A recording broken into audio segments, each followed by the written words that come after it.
আমরা এই ভূমিপুত্ররা বারবার জন্মগ্রহণ করব আর এই বঙ্গভূমির সংস্কৃতি সভ্যতা আদর্শকে সমুন্নত রাখব।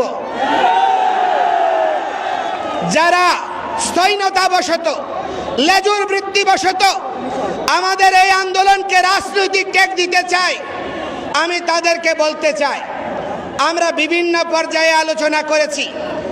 আপনারা অনেকে বলেন আমরা বিগত 15 বছর কোথায় ছিলাম? আমরা তো ভাই আন্দোলন যা করেছি কোন রাজনৈতিক দল দৃশ্যমান আন্দোলন করতে পারেনি। এরপরেও তিনটা নির্বাচনী ইস্তেহারে আমাদের দাবিগুলো থাকার পরেও তার কোনো যথার্থ বাস্তবায়ন হয়নি। আমাদেরকে প্রত্যেকটি সরকার বিমাতা সুলভ আচরণ করেছে এবং তারা সকলে আমাদেরকে আশার মূলা ঝুলিয়েছে, কিন্তু বাস্তবে দৃশ্যমান কোনো পদক্ষেপ দেখিনি। আপনাদেরকে বলতে চাই, রাজনৈতিক দল ব্যতীত একটি গণতান্ত্রিক রাষ্ট্র ব্যবস্থা থাকতে পারে না। আমরা আপনাদেরকে বিশ্বাস করতে চাই, আপনাদের দৃশ্যমান পদক্ষেপ দেখতে চাই। 3 কোটি জনসাধারণকে অন্ধকারে রেখে এবং সনাতনী সংখ্যালঘুদের অস্তিত্বকে বিপন্ন করে এই দেশ গণতান্ত্রিক দেশ থাকবে না। বাংলাদেশে শুরু হয়ে গিয়েছে, বাংলাদেশে পতাকা পরিবর্তনের, সঙ্গীত পরিবর্তনের, সব কিছু পরিবর্তনের, ভাষা পরিবর্তনের অপপ্রয়াস কেউ দেখাতে শুরু করেছে। এই পরিবর্তন যদি অব্যাহত থাকে, এই দেশে উপনিবেশিক শক্তি ভূরাজনৈতিক খেলোয়াড়রাই খেলতে পারবে। আপনারা ফুটবল হবেন, আপনারা খেলোয়াড় হতে পারবেন না।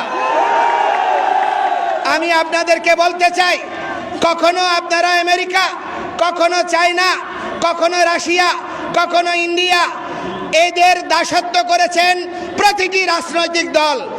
আর হিন্দুরা আন্দোলন করলে তাদেরকে ইন্ডিয়ান টেক দেবেন, তাদেরকে আওয়ামী লীগের টেক দেবেন।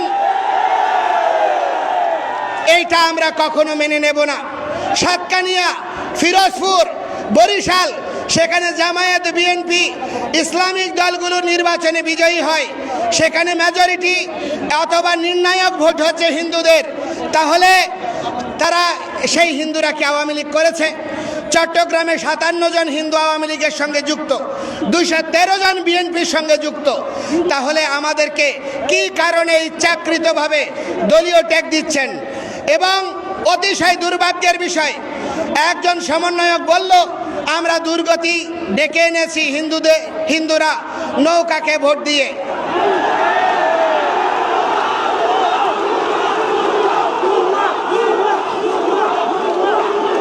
আমরা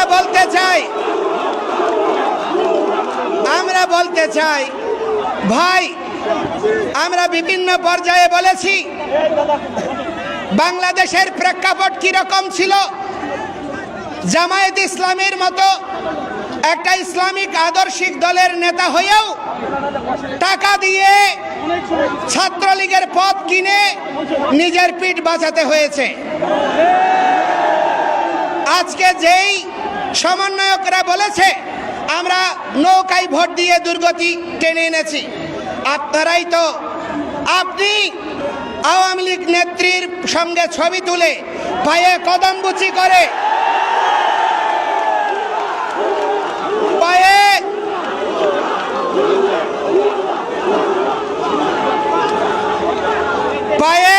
পায়ে কদমবুচি করে ছাত্রলীগের পথ নিয়ে দলীয় কর্মকাণ্ড করে আজকে আপনি হয়ে গিয়েছেন আওয়ামী বিদ্বেষী, অথবা আপনি হয়ে গিয়েছেন গণজাগরণের অভ্যুত্থানের নায়ক। আমরা হিন্দুরা যারা দীর্ঘকাল আওয়ামী লীগের সময়েও প্রত্যক্ষভাবে আপনার আন্দোলন করেছি, মাঠে নিপীড়িত হয়েছি, আমাদেরকে আপনারা আওয়ামী লীগের টেক দেবেন, এই পরিস্থিতি আমরা মেনে নেব না। এবং আমরা এখন থেকে সমস্ত বাংলাদেশের হিন্দুরা ভোটের আগে যারা আমাদের অধিকার নিয়ে, আমাদের দাবি নিয়ে কাজ করবেন, আমরা সমন্বিতভাবে তাদেরকে ভোট দেব। কোন দলের লেজুর বৃত্তি আমরা হিন্দুরা কেউ করব না। যারা হিন্দু নামে করতে চাইবে তাদেরকে আমরা সামাজিকভাবে বর্জন করব। এবং আমি বলতে চাই, আজকে একটা জিনিস দেখুন, আমাদের নিপীড়নের ইতিহাস। বাংলাদেশের চা শ্রমিকদের যে বেতন, তার চেয়েও কম বেতন হচ্ছে সংস্কৃত টোলের, 178 টাকা না 79 টাকা। এই টাকা দিয়ে কি দেশ চলে? এই টাকা দিয়ে পরিবার চলে? অথচ আমাদের সংস্কৃত টোলগুলোকে ধ্বংস করা হয়েছে। কিন্তু পাশাপাশি আমরা এটাকে মন্দ বলবো না, ইসলামিক শিক্ষা ব্যবস্থাগুলো বিকশিত হচ্ছে, মাদ্রাসা শিক্ষাকে মাস্টার্সের সমমান দেওয়া হয়েছে, বৃহত্তর জনগোষ্ঠীকে রাষ্ট্রযন্ত্রের অংশ করা হয়েছে। এটাকে আমরা বিরোধিতা করি না, কিন্তু ওইটাকে সমর্থন করি মানে এই নয় আমি আমার অধিকার পরিত্যাগ করব। সুতরাং সংস্কৃত এবং পালির অধিকার, এই বোর্ডগুলোকে যথার্থ বাস্তবায়ন করে রাষ্ট্রযন্ত্রে আমাদের নৈতিক অধিকার, বেঁচে থাকার অধিকারকে মেনে নিতে হবে। আর আমি আপনাদেরকে একটি কথা বলতে চাই, দুর্গাপূজা এসেছে, আমার কাছে বিভিন্ন পর্যায় থেকে আমি তথ্য পাচ্ছি এই দুর্গাপূজা নিয়ে আরেকটা রক্তাক্ত 21-এর ফয়তারা করছে বিভিন্ন রাজনৈতিক গোষ্ঠী। এই জন্য এবার কোনো হিন্দু আপনারা পূজাতে বেড়াতে যাবেন না, কোনো হিন্দু ডিজে বাজাবেন না, কোনো হিন্দু অতিরিক্ত লাইটিং করে অন্যের পকেট ভারী করবেন না। ওই বর্ধিত টাকা দিয়ে যুবকদেরকে খাবার দিয়ে তাদেরকে পরিপোষণ করে তাদেরকে প্রতিটি মন্দিরকে সুরক্ষার ব্যবস্থা করবেন। এবং আপনাদেরকে বলতে চাই যে এই এবারের পূজায় কোনো পূজা মণ্ডপ যেন ক্ষতিগ্রস্ত না হয়, প্রতিটি হিন্দু নরনারী দ্বিতীয়বার যেন বলতে না হয়। আপনারা সংযুক্তভাবে পালাক্রমে পাহারা দেবেন এবং প্রতিটি পূজা মণ্ডপে অবশ্যই সিসি ক্যামেরা লাগাবেন। এবং আপনারা এই সিসি ক্যামেরা লাগাবেন, তো আপনারা লাগাবেন। এবং আপনাদেরকে অনুরোধ করব যে আমাদের যে 8 দফা দাবি, এই 8 দফা দাবি দুর্গাপূজার ছুটি এবং ক্ষতিগ্রস্তদের পুনর্বাসন এবং বিচারের জন্য অবশ্যই দ্রুততার সাথে দুর্গাপূজার আগে দৃশ্যমান ঘোষণা চাই। আর বাকি যে দাবিগুলো রয়েছে সেগুলো নিয়ে কমিশন এবং পর্যালোচনাগুলো করার শুরুর ঘোষণা চাই। এই অবস্থায় আমরা যদি এটি না হয়, আমরা এই আন্দোলনের মাঠ ছাড়ব না। আমরা দুর্গাপূজা বিজয়া দশমীর পরের শনিবার, অর্থাৎ দুর্গাপূজার 10 দিন পরে প্রথম সপ্তাহের পরে যে শনিবার হবে, সেই শনিবার বিকালে আমরা লালদিঘি মাঠে চট্টগ্রামে মহাসমাবেশ আহ্বান করছি।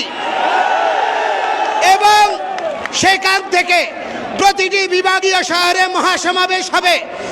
এর মধ্যে প্রতিটি জেলা উপজেলায় সমন্বয় সভা হবে এবং পরবর্তীতে আমরা সম্মিলিতভাবে সারা বাংলাদেশের প্রতিটি হিন্দু নরনারী আমরা রাজধানী অভিমুখে আসব। সুতরাং আমাদেরকে কোনোভাবে দমিয়ে রাখা যাবে না।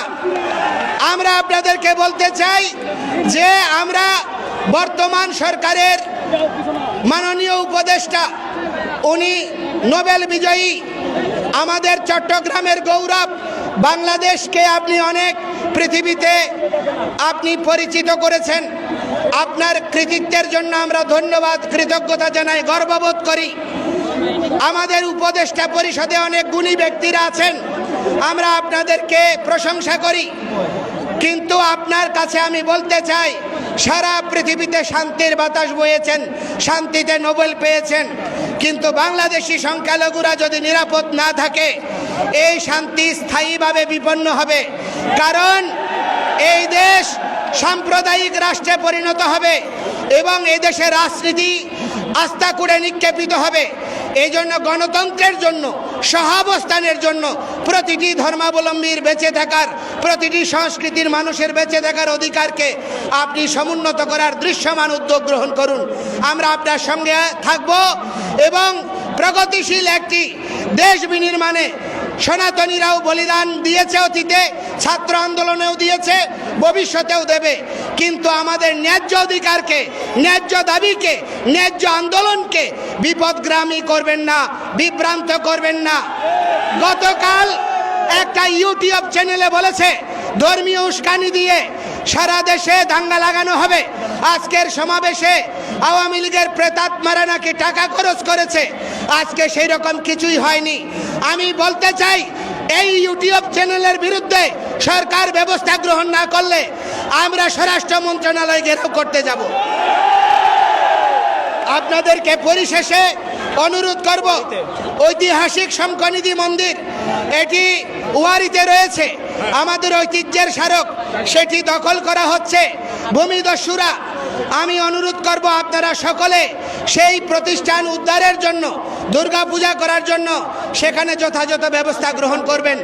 এবং আমি পরিশেষে আপনাদের সকলকে বলবো, আপনারা যে এখানে নবজাগরণের অভ্যুদয় ঘটিয়েছেন, সাধু সন্তরা এই আন্দোলনের শিরোভাগে থাকবে। ছাত্ররা তারা এই আন্দোলনের যোদ্ধা, আর পেশাজীবীরা তারা আমাদের পরিপোষক। আমরা সম্মিলিতভাবে এগিয়ে যাব। কোনো বিভক্ত হওয়ার সুযোগ আর দেওয়া হবে না। কোনো ধর্মীয় সংগঠন অথবা কোনো সনাতনী নাম ব্যবহার করে কোনো আপনার যদি প্রতিষ্ঠান এই আন্দোলনে যোগদান না করে, নিষ্ক্রিয় ভূমিকা পালন করে, তাদেরকে সামাজিকভাবে বর্জন করুন।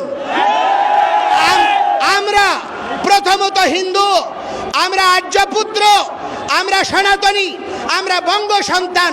সুতরাং কোনোভাবেই আমাদের ন্যায্য অধিকার চাওয়াকে রাজনৈতিক টেক লাগাবেন না।